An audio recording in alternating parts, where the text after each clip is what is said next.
guys, welcome back sa aking channel. Gagawin ko ngayon na ipapakita ko sa inyo kung paano ilagay ang action camera sa helmet ng bike. Kaya nito. Yan. Ito yung helmet ko sa bike. Sa electric scooter ko. So dito ko siya ilalagay sa taas ang action camera.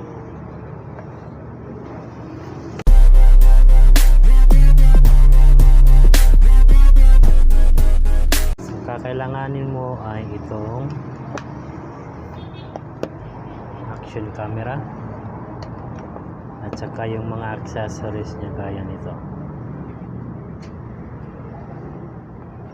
and then ito yung lalagyan mo paglalagyan mo ng action camera, at saka ito yung lock niya, at last ito yung pantali niya sa helmet para di malaglag.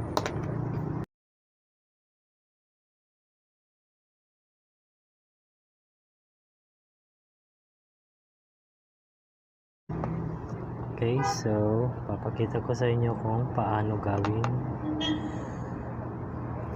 First na gagawin mo is i-assemble mo muna ito. Papasok mo lang yan dyan.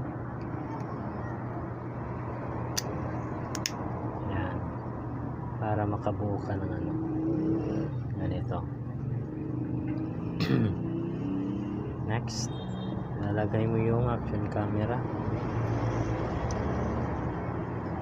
Ayan.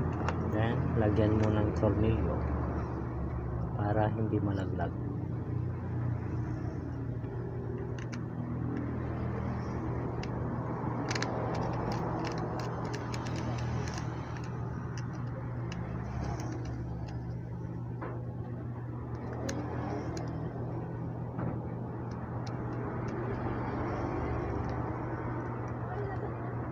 Ayan, mayroon ka ng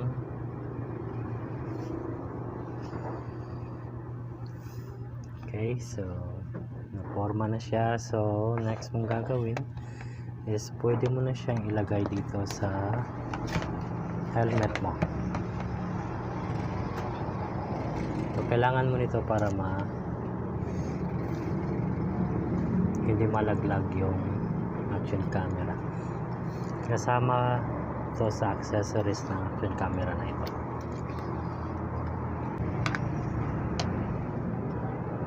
So kung madali lang siyang ilagay, itaod, may mga butas dito, so dyan mo lang yan ipapasok yung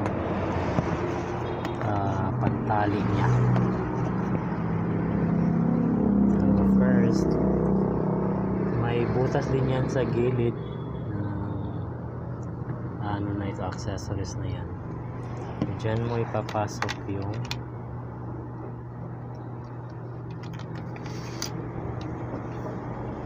yan, then lagay mo, then ipasok mo yan dyan.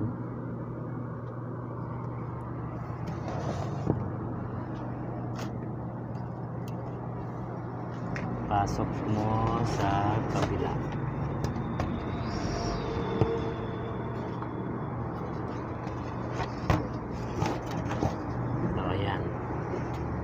Then pasok mo dyan dito.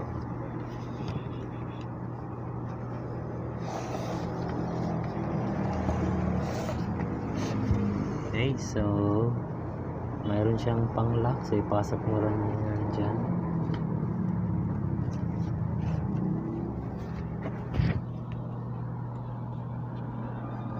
Higpitan mo lang para di malaglag, then ilock mo. Pwede mo yan ipasok dyan para matago.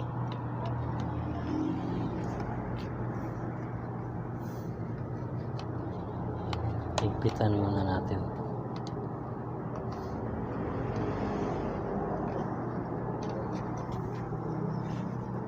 Alright. Hindi siya masyadong mahigpit pero di na yan malalaglag. So ayan, mayroon ka ng